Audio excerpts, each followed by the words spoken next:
people should know with blocking. Okay. So we were talking earlier about staying, you call it the body box. Right. My teacher used to call it the coffin. Sure, which is the same thing. Same thing, right? So, we're imagining. Right. We've got kind of the frame layer over the head and then down on the sides of the body. And I only need to be worried about things that are coming in to this area. If it's over here, it's outside of my control and not really cause for concern.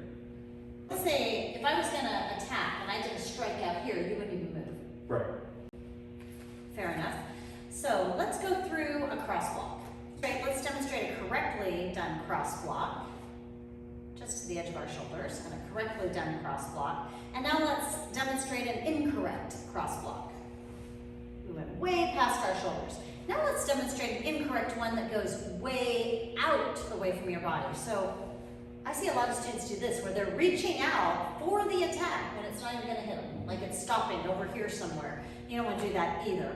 So you could be reaching out too far to the side, or you could be reaching out too far in front of you. And what does that do? So let's have him reach out to the side. Let's look at where is he open. He just opened himself up here, as opposed to if he brought it in just barely across his body. He's a little open, but his elbow's right that way. Let's just bring it down. Super simple. Whereas if he's extended all the way out, he's got to pull all the way back and expend a lot of extra energy. So now let's look at a reach out to the front.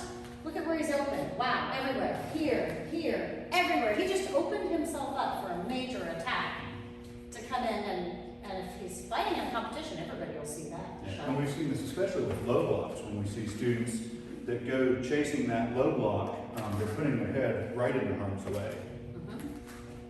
Right, so any of your blocks, we're gonna keep them in really, really tight.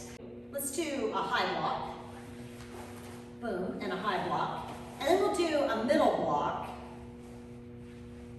And then we're gonna do a low block and a low block down low. So we wanna keep those nice and tight into the body.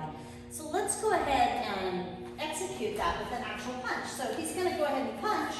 Boom, that's all I need. It missed my shoulder, barely, but it missed, right? It gives me a lot more ability to throw my strike while I'm blocking. If I wait until he's done, if I block, wait, he's already got another idea. He's gonna get me, right? But if while I'm blocking, I'm throwing my strike, that's the timing, that's the ideal time, because he's thinking about the strike that he's throwing out. Keeping those tight in your coffin. So we're gonna take basic high blocks and outside middle blocks, and we're gonna turn those into some techniques, some counter moves. So the first one is we're gonna start with the high block. That high block comes up over my head. I'm gonna bring it up and block it. I can have a closed fist or an open hand, doesn't really matter. I'm gonna slide down. Fingers, thumb, bring the elbow down and in and circle around.